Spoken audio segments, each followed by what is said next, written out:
Oi gente, tudo bem? Meu nome é Cris Rodrigues, eu sou jornalista e trabalho há mais ou menos uns 10 anos com redes sociais. As redes mudaram muito nesse tempo, porque elas mudam muito de uma forma muito rápida. Então, para quem não lida com elas todos os dias, não trabalha muito com elas, pode ficar um pouco difícil de acompanhar mesmo. Então eu tô aqui hoje para trocar uma ideia com vocês e dar algumas dicas de como usar as redes a seu favor nessa campanha eleitoral. As redes já seriam muito importantes nessa campanha, por causa da própria evolução delas e de como elas estão sendo usadas nos últimos anos, mas agora, com a pandemia de coronavírus, o isolamento social, a dificuldade de fazer campanha de rua, elas ganham uma proporção muito maior e talvez se tornem o principal espaço dessa disputa política esse ano. Então eu vou começar falando um pouquinho sobre cada uma das redes, depois vou falar um pouquinho sobre lives e um pouco mais no final sobre o que a gente pode falar, quais são os temas que a gente pode abordar. Então vamos lá. As principais redes que eu vou abordar aqui hoje são Facebook, Twitter, Instagram, WhatsApp e YouTube. Pra gente escolher em qual rede investir mais tempo, investir mais energia, a resposta pode não agradar todo mundo, que depende. Depende muito do teu público, depende do público que você quer conquistar, depende do seu perfil, de como ele já foi construído até aqui. Então pode ser que essa resposta frustre um pouquinho as expectativas, porque a gente quer saber o que fazer, né?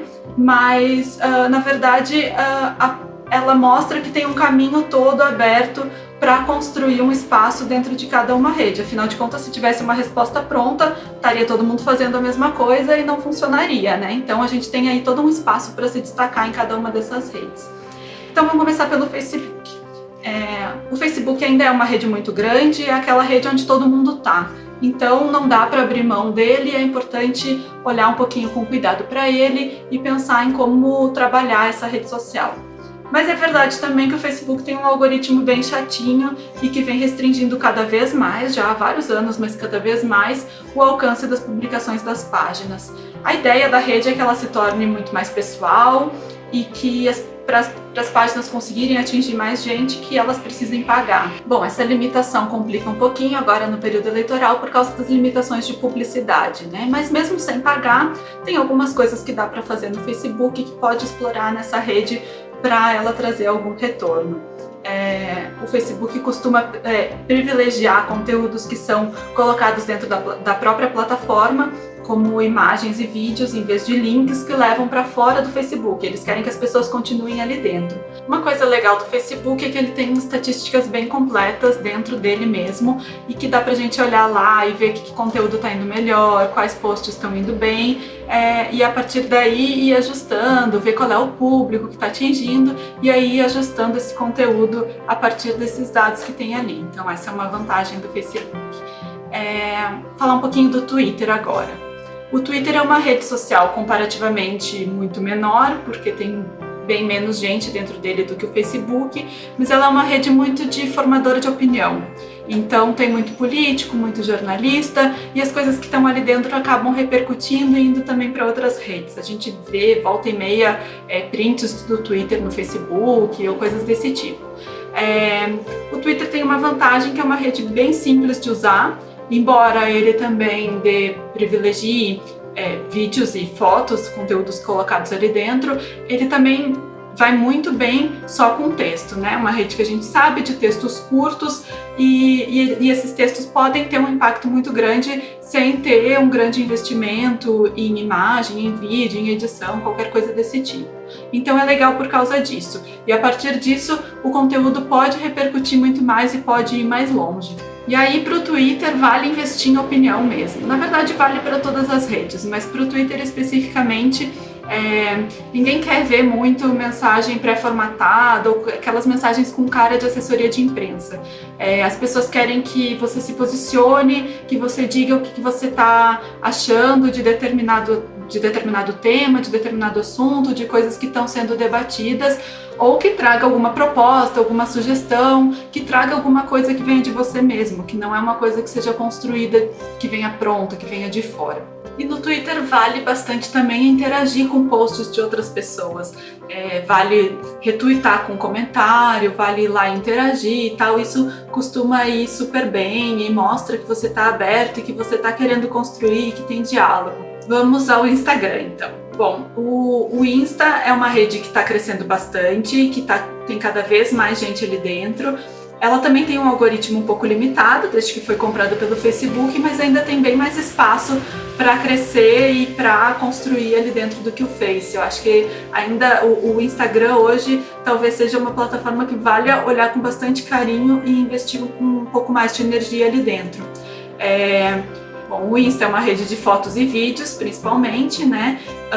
E para se ter uma ideia, ele nem aceita links dentro dos posts, nas descrições dos posts, só ali na bio, que é justamente para que as pessoas não saiam de dentro do Insta, para que consumam o conteúdo ali dentro e fiquem ali dentro. No Insta dá para publicar imagens, que pode ser uma só ou até 10 numa vez só, num formato tipo carrossel. Então, se você tiver como fazer alguma arte, alguma coisa assim, pode ser foto ou pode ser aqueles cardzinhos que a gente costuma ver nas redes sociais, com uma sequência de conteúdos, algumas coisas assim que tragam um posicionamento, ou tragam propostas, tragam iniciativas. Ou então vídeos. No feed, os vídeos podem ter até 1 minuto, e aí também podem ser até 10 vídeos numa vez só, ou então vídeos maiores de até 1 hora podem ser colocados no IGTV e aí aparece só uma préviazinha no feed. Qualquer um desses formatos é muito legal. Eu acho que vale a pena explorar esses formatos de vídeo. As pessoas gostam de ver você se comunicando, gostam de ver você falando, e se sentem mais próximas, elas sentem que estão conversando com você mesmo. Também dentro do Insta dá para fazer transmissões ao vivo, e a gente vai falar um pouco mais das lives mais adiante, mas dá para convidar a gente para participar. E uma coisa muito legal também é assim, a gente está vendo ali uma transmissão, vê que tem uma pessoa falando alguma coisa, vai lá, interage, comenta aquele comentário e tal. Eu acho que são algumas possibilidades muito legais que tem ali dentro dessa rede.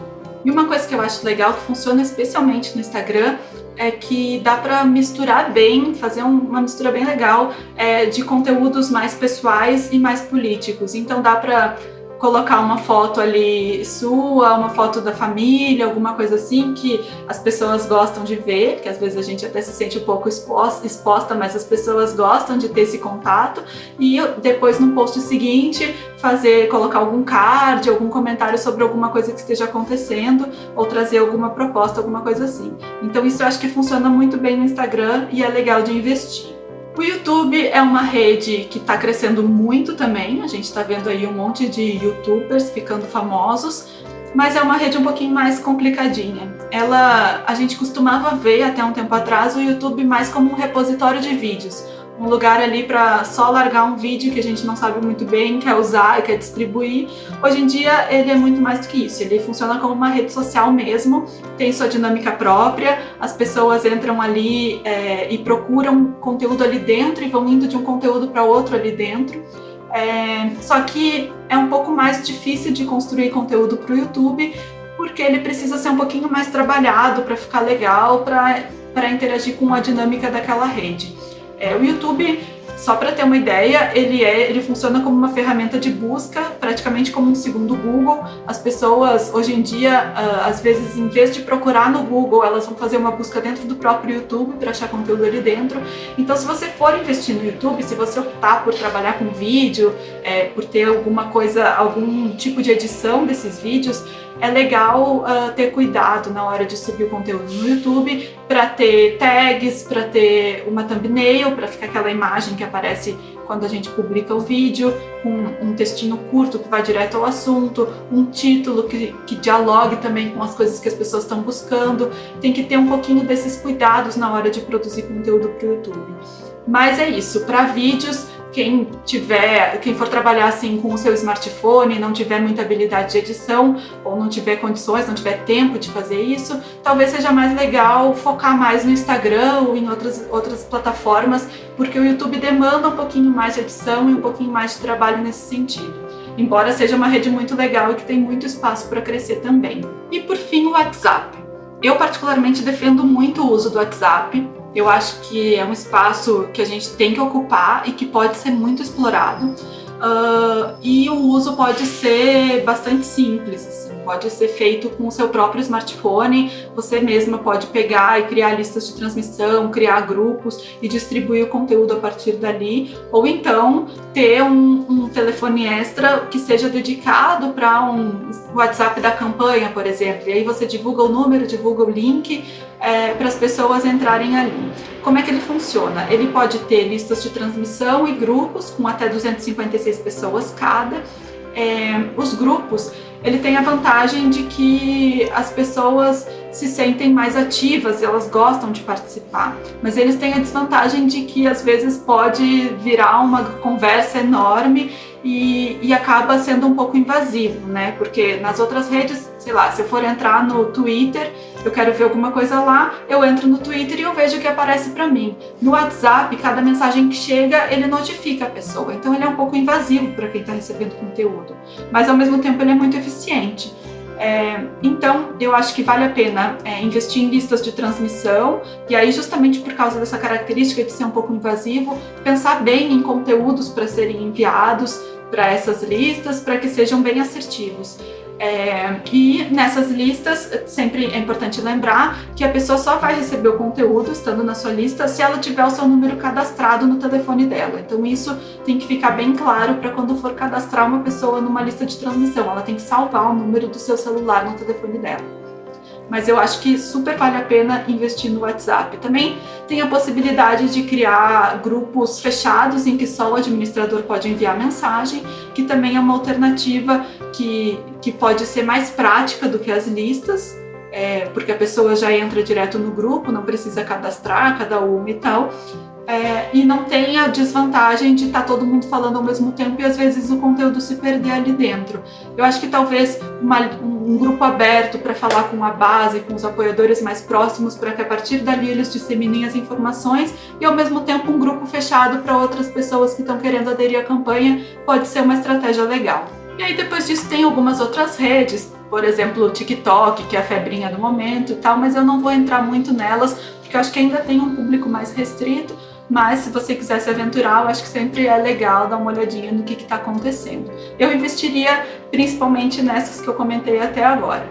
E aí, bom, vamos falar das lives. Eu acho que tá todo mundo um pouco ansioso, querendo saber como fazer, porque desde que começou esse isolamento social, principalmente, parece que explodiram as lives na timeline de todo mundo e já tá todo mundo, meu Deus, não aguento mais live. E realmente tá um pouco exagerado talvez, mas isso é porque é uma ferramenta que está funcionando bastante. As pessoas já estão, assim, talvez estejam um pouco cansadas, mas elas ainda assistem e procuram, e é uma coisa que notifica, que fica em primeiro lugar ali no Instagram, que manda notificação no Facebook, então todas as redes trabalham com lives. Eu acho que vale a pena olhar com um pouquinho de carinho e dedicar uma energia para as lives, mas pensar uma estratégia para que não fique uma coisa muito chata. Na hora de divulgar as lives, eu acho que é importante, é uma coisa que na verdade vale sempre para as redes sociais, a gente tentar pensar como o público vai ler aquilo que você está colocando, como que ele vai entender e o que vai chamar atenção. Então, quando você produz um conteúdo, sempre pensar, poxa, será que eu clicaria nisso? Será que eu me interessaria por assistir isso? Será que essa chamada me faria assistir? E isso vale muito para a divulgação das lives, eu acho, né? Não é só uma questão de começar uma live do nada, assim, a qualquer momento, mas de planejar qual é o assunto que você vai trabalhar, um assunto que dialogue com o que as pessoas estão querendo ouvir ou discutir, e talvez trazer algum convidado, como a gente comentou no Instagram, tem a possibilidade de trazer um convidado, em outras redes é um pouquinho mais chato de trabalhar com isso, então eu, de novo, focaria as lives no Instagram, que eu acho que é a ferramenta que permite trabalhar com isso de uma forma mais eficiente e mais simples. E aí, de novo, ali interagir com os comentários, sempre estar aberto para o que o público está comentando e interagir com isso. E finalmente, que tipo de conteúdos postar, sobre o que falar? Bom, tem aqueles assuntos do cotidiano que costumam ir bem, que é aqueles assuntos que a gente chama de quentes, na verdade, os que estão bombando, que eu acho que vale a pena olhar para eles e tentar construir um posicionamento em alguns desses temas.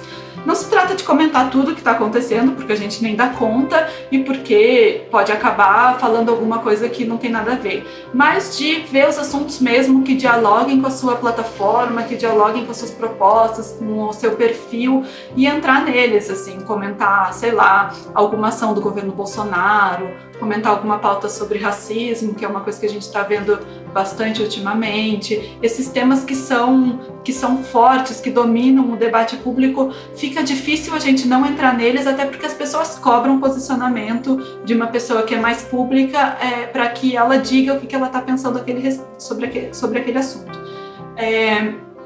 Eu acho que aí uma das coisas que é fundamental é colocar o seu posicionamento mesmo, assim, que seja uma coisa que mostre um sentimento, que mostre que é você que tá pensando aquilo, que é você que está transmitindo, que é o que você está sentindo, que você está achando. As pessoas não gostam tanto de ver posts prontos. Claro, tem alguns vídeos que a gente recebe que são emocionantes, que às vezes vale a pena compartilhar, mas vale a pena talvez colocar um textinho junto, dizendo, poxa, isso mexeu comigo de tal forma, ou isso não pode mais acontecer, a gente tem que combater de tal forma. Acho que essa é uma questão assim, importante para a gente olhar nas redes, né? De sempre colocar, de se colocar ali, para que o público sinta que está falando com você mesmo. Porque essa é a grande mudança, eu acho, das campanhas políticas desde que as redes sociais surgiram. Elas querem, as pessoas gostam da rede social porque elas veem a pessoa que está do outro lado, elas sentem a pessoa que está ali. Então, colocar essa pessoa é importante para criar essa identificação. Mas a gente está aqui falando de uma eleição municipal. E eu, particularmente, acho que essa é uma grande oportunidade, porque eu gosto de trabalhar com eleição municipal, porque a eleição municipal trata das questões da vida das pessoas mesmo, a cidade onde as pessoas estão, são os problemas com que elas lidam no dia a dia, e sentir que tem alguém olhando para isso e que está entendendo que tem essa dificuldade, que tem essa questão, é muito importante para gerar uma identificação. Então, explorar os problemas da cidade, explorar as potencialidades, o que dá para fazer, como trabalhar cada coisa, mostrar que está interessado na vida das pessoas, que tem interesse em como trabalhar as questões que afetam elas no dia a dia. Eu acho que isso inclusive dialogando com as outras grandes pautas, as questões de racismo, por exemplo, trazer para a sua realidade mais próxima. Isso eu acho que é uma grande oportunidade de dialogar com as pessoas dentro do universo delas e mostrar que você se importa com elas e se aproximar, se identificar. Acho que isso é uma das grandes oportunidades que tem agora em 2020. Então, gente, acho que é isso. Eu espero ter ajudado. Vamos investir nas redes sociais, é um espaço muito em disputa e tem muita coisa para fazer ali dentro. Então vamos para cima e vamos trazer esse pessoal aí para o nosso lado e acho que vai dar certo. Obrigada!